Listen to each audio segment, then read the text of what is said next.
Hi, welcome to day 5 of my exam marker video diary with me, Katie Price, Great Transformation Expert, and this is my video diary of the 2017 QCS exam marking for Year 12 external assessment, external exams here in Queensland.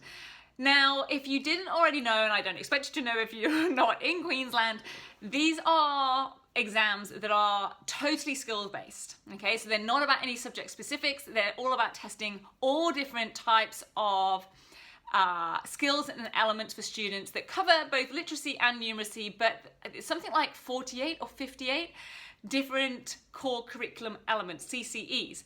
So what that means is there's lots of unseen stimuli that have lots of different types of questions at different levels. And if I haven't already mentioned this, I actually don't think I have. I'm marking the toughest unit, and that isn't because I'm special, it's because I asked to do it. So at the end of the exam, when we get allocated our roles, etc., we get a choice to put down our top 3 of what we'd like to mark in what order. And when I saw there was a 5-star question on the paper, because there isn't always, sometimes it only goes up to 4. So when I saw there was a 5-starer this year, I was like, put me on that one. That went to the top of my list. And that's really because I wanted to challenge myself, and I figured that's where I would be getting the most gold and insights and information to be able to pass on to you. So that's why I chose it. Needless to say, I got allocated it because there are people marking that unit who had that as their 3rd choice and did not want to be there because it is the toughest. And just because when it's the toughest for a student to answer, often it's the toughest to mark. And it's tough because it is operating at those top levels of Bloom's taxonomy. It is definitely got elements of creation or creativity or synthesis in there. There's definitely a lot of analysis. There's definitely a lot of explanation and linking of sources and new ideas. So what makes it tough? And it has been tough. What has made it tough as a marker is that because students come up with their own ideas and then have to show how their analysis feeds into that and give lots of explanation around that, you don't always know what you're looking for. So there isn't set things that you're looking for as a marker. It's all about how have they met certain criteria in the skills that they're showing. But of course, as time goes on and the more and more responses we see and the more we get into using that marking guide and that mark scheme, it does get a little bit easier. But after hundreds upon hundreds of papers, here's the big thing that I have noticed, and this is what I want to share with you today. That at that highest level, and this is why it was important to tell you about that,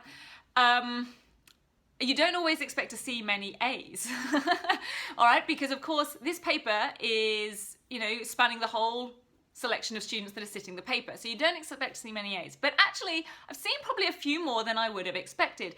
And there are 2 questions within the unit. One is the 5-star, one is a 3-star, and they both kind of tie together.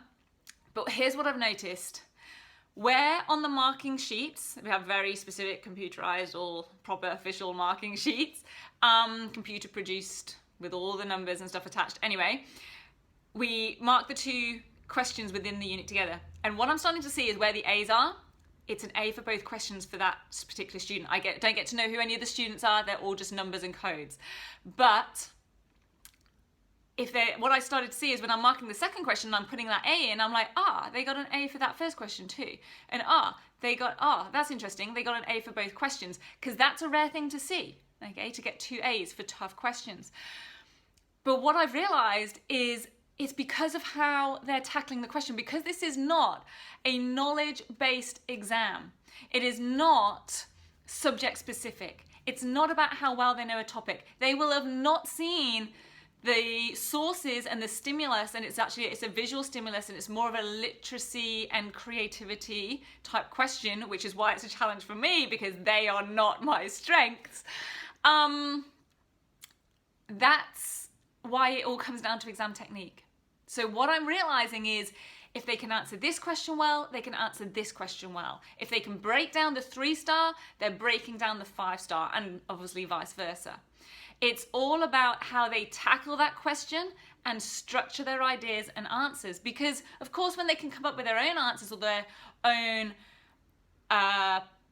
perceptions and they're being a little bit creative on how they want to make those linkages, or what new scenario they want to make up, or what idea they're crafting. It's not about whether their idea that they're crafting is right or wrong. It's about how they're putting it across and how they're backing it up with the links underneath that.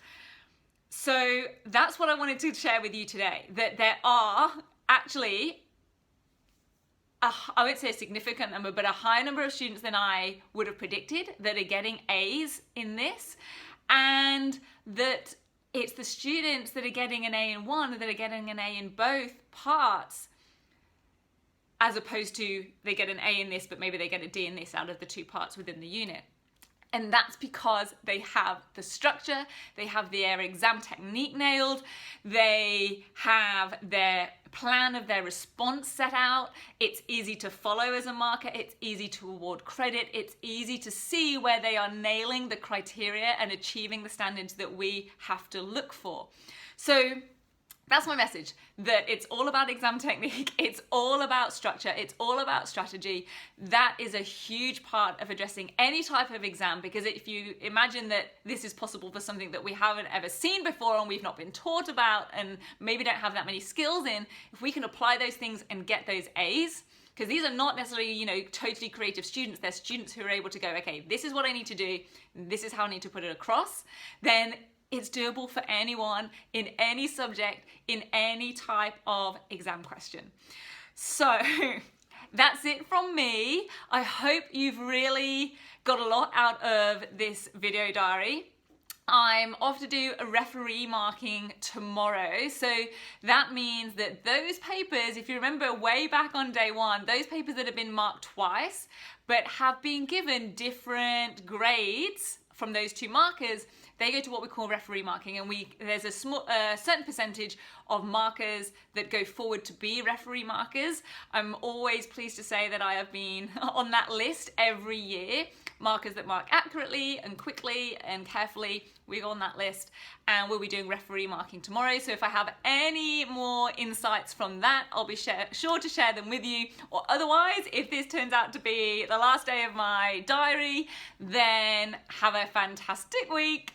Be sure to share this and share these diary videos with anyone that you feel might benefit from them.